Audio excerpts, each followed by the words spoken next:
You're listening to the Geekcast Radio Network of podcasts. This is artist Josh Burcham, and you jumped inside the pull bag only on the Geekcast Radio Network. You've just jumped inside the pull bag. Join TFG1Mike and the rest of the comic crew here at the GCRN as they make their great escape into comics. From DC, Marvel, and Image to IDW, Boom Studios, and Zenescope, we have everything right here. We cover things like Transformers, He-Man, superheroes, TMNT, and Radiant Black. Yeah, we have all that and so much more.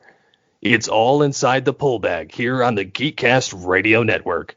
So, without further ado, it's time to talk about the comics we're reading right now, here inside the pull bag. Hello and welcome to the pull bag. This is episode 486. That's right, folks. 486. 86 is a Transformers number, and we are here to talk about Transformers Beast Wars, issue number 15 from IDW Publishing. I am, of course, TFG1Mike. Joining me is Steve Megatron. Yo. And we're going to get to the comic right after this. We've waited a long time for this. Yes. Let us be close enough to enjoy it. Steve Megatron, are you ready? Ready for what? Ready to get your ass kicked by the Valk. No. I can't get him to... Some voice actors, man, you just can't direct them. Anyway, we are here to talk about IDW Publishing Transformers Beast Wars issue 15. The main cover is Megatron with all of the Valk around him. Megatron and Primal with all of the Valk around them. As you know, written by Eric Burnham, art by Winston Chan on this, with colors by Ellie Wright, letters done by Nathan Widwick, and Jake Wood. So Jake, it's interesting. Jake dropped his M, his middle initial. It used to be Jake M. Wood. Assistant editor is Riley Farmer. Editor is Jasmine Joyner. Supervising editor David Marriott. We get the story so far, catching us up from issue 14. We get the roll call featuring Optimus Primal, Megatron, Saberback. What is that? Not Razor Claw. Polar Claw. There you go. Tigatron, Air Razor, and Inferno, who are all the children of the Valk, and then you have... Which I find that very funny. Mm-hmm. And then you have Tonrar, Tikar, and Pekak as the Valk people.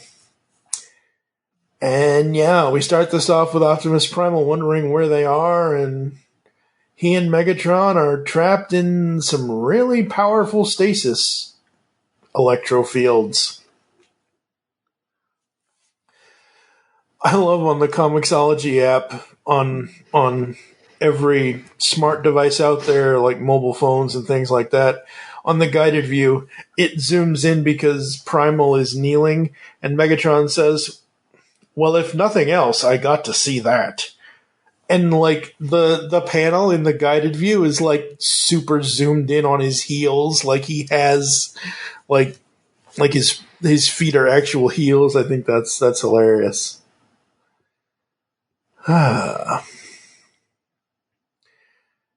So Primal and Megatron are trying to figure out where they are and how they can get out, and they come up against the children of the Valk, which, as you said, is interesting to see which characters are children of the Valk.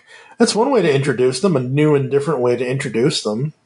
So there's that. I do like how Megatron's basically talking to his dinosaur head in the cell. Mm-hmm. I also like the fact that I like Josh Burcham's art. No, this is Winston Chan. I do. Yeah, I like his art, but I'm saying I also like this. Yeah. Because I get Megatron in a different look. Yeah, Josh draws Megatron more show accurate, kind of. Like, but yes. Well, Josh's is more the blocky look. And which Yeah. I have no issue with. I think it's kind of cool. I would, if there was a figure of it, I would do that too. But I know that people have 3D printed it. But besides that, I'm liking this look. Yeah. It's just more realistic. Yeah. It's kind of like going from, and when I say this, it's not an insult. Okay? It's kind of like going from Batman Forever to... Well, it's apples to oranges. Right, but I'm saying, like, it's kind of like going from Val Kilmer in Batman Forever to Christian Bale in Batman Begins, where, like you said, this is more a realistic look of Megatron than an actual cartoony look of what he would look like when Josh is doing it. I will say the backgrounds are pretty simplistic. Yeah, I was listening to Transmissions and Charles and Daryl and Dr. Pants and everybody, and that's the thing about this comic. It's character-driven. It's been character-driven since the first issue. Although I will say it's easier to cut the background out because the background is one color. Yeah, and that's what I like about it. I like that the backgrounds are so simple and they are just either one or two colors or just a solid color. We still haven't figured out, they have not stated if this is Earth or not. I don't think it's Earth, because I think if they really wanted to get the Beast Wars fans in at some point, they would have had Optimus and Dinobot figure out, Optimus, Dinobot, and Wasp, one moon now. Like, they would have done something. So I cannot wait to see if they state if it is Earth. I don't think they actually ever do, because I have read to the end of the series, and I don't think it's ever said. But the basic, like, one color, like, I'm looking at the panel where Primal gets out of the force field here. And Megatron says, "Impossible." It's just a, like, pinkish, purplish color, and then Megatron is his purple and Optimus is his blue, at least for this part of that first panel there on that page. This is page 13 out of 32. And I don't mind that this is a character-driven comic. I don't mind that the backgrounds are simple. Like I said already, I know I'm repeating myself. I like that because it makes you focus more on what's going on, whether it's action or whether it's them having a discussion.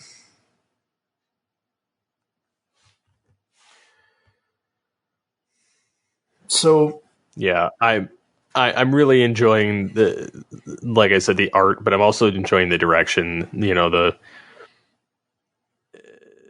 Primal conversing with Tigatron, who's more calm of the group. Yes. And Airazor and all of them are like, we're more of the planet, not of you. Mm-hmm. And Megatron arguing with them, and I think it's funny that Inferno throws in Queens in his conversation. Well, he has to, because he's a child of the Vok at this point. He's not Megatron's lackey, which Megatron basically just takes him up and, like, demolishes him. Poor Inferno. He just can never catch a break. And the Vok finally reveal their true selves to Megatron and Primal. And they have to figure out how to defeat the Vok. And the last panel is Megatron says, very last panel, bottom of the page. Of which page? Very last page. Of the comic? Megatron says, "I'm getting there."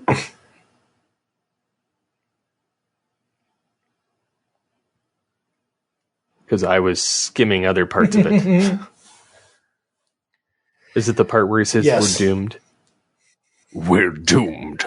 There's no chance for us. You surprised me, Megatron. I figured if anyone would be up for a fight against a powerful enemy of pure spite, it would be you. Besides, there's always a chance, and we're going to make this one count. Next, it's almost the end.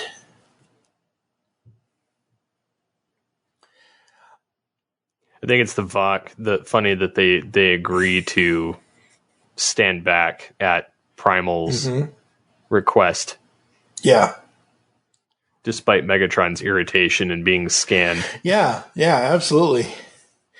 And the VOC are learning from Optimus and Megatron because, there's this whole page here where Megatron murders a couple of bots, and the VOC are like, don't you want him to be killed? Don't you? Because he just, and Optimus goes on and says, they were attacking us, so they got killed.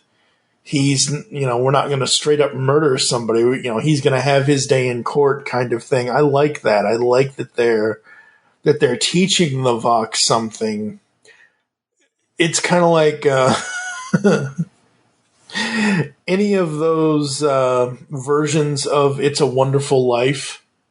And I know this is so stupid to compare this to that, but the one I can think of is the episode of Beverly Hills 90210 when it's the man and the woman star people angel thing, but they're shown as stars in the sky.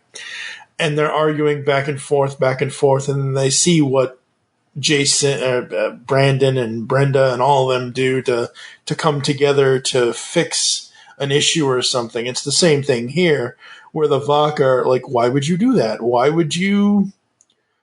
And it's because it's the right thing to do. Mm-hmm.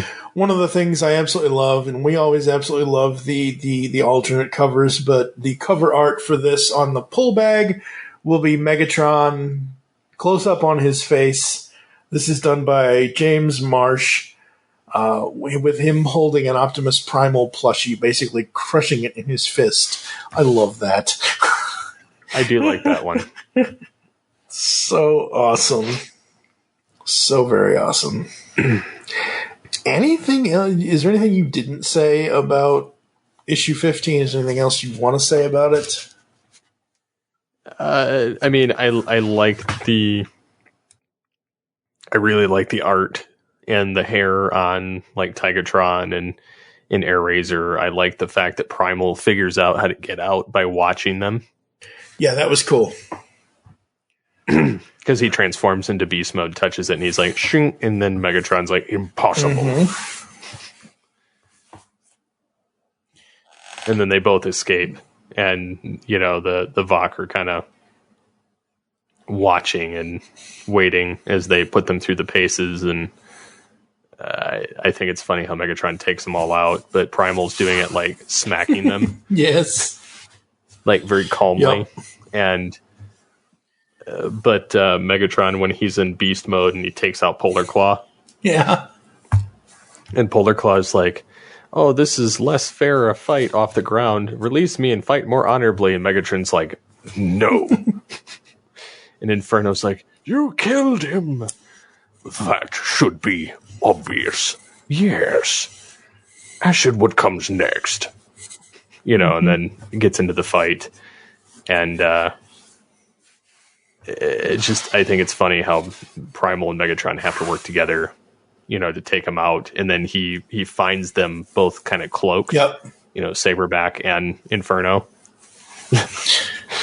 and how he basically wipes them out. He doesn't show him kill Inferno, though. Yeah, no, it doesn't show him kill Inferno. And I don't... Which leads me to believe that the VOC will release Tigatron and Air-Razor for the Maximals and Inferno for the Predacons. Mm-hmm. But again, I haven't read the final issue, so I have no idea. I have read through the end, and oh man, I feel so. We're going to get to it faster than you think, folks, here inside the pull bag and on All Things Transformers. Even though the next 2 episodes of All Things Transformers, we have the guy from... How many people is it from Toy Robot? 2. We got the people from Toy Robot next on All Things Transformers, and then I've got Mike from Transmissions for an Origins. After that, we will get to the Beast Wars Annual, and then issues 16 and 17 for the finale. So it's going to be coming up this summer. Well, we're already in the middle of summer. It's after June 21st, but it'll be sooner than you think. And, oh, God, I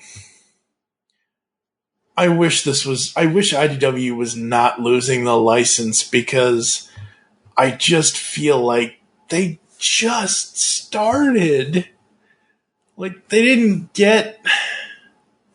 17 issues is not enough. Like, have we had little nitpicks about this series? Yeah, sure. But overall, we've enjoyed the hell out of this, because it's a completely different way to show us the Beast Wars characters, and they're doing different things with them, and it's interesting and it's fun, and damn it, I'm gonna miss it. Yep. What would you rate issue 15, 0 to 5?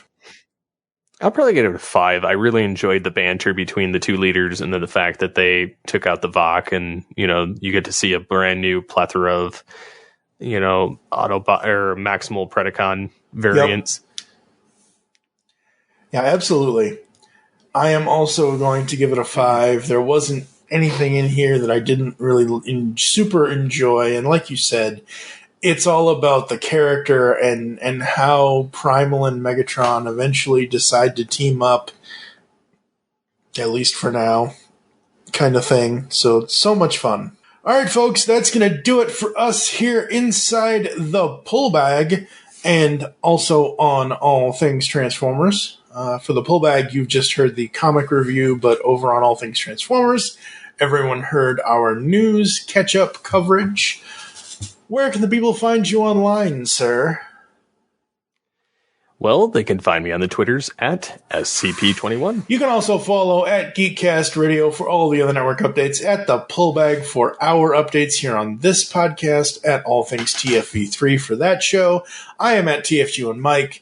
Make your great escape into comics and join the Transformers universe today. I have no script in front of me, so that's what happens. This is getting expensive. You've just heard the latest episode of The Pull Bag, the GCRN's first comic review and discussion podcast. There are several ways to get in touch with us and leave feedback for the show. You can visit the website, geekcastradio.com, where you can comment on the episode and all of our different podcasts. You can rate and leave a review for the show on iTunes. Be sure to leave us feedback. Become a fan of us on Facebook, facebook.com/thepullbag. Send us an email, feedback at geekcastradio.com. Follow us on Twitter at thepullbag and at geekcastradio. So until next time, make your great escape into comics and unleash the geek in you. Excellent. Excellent, yes.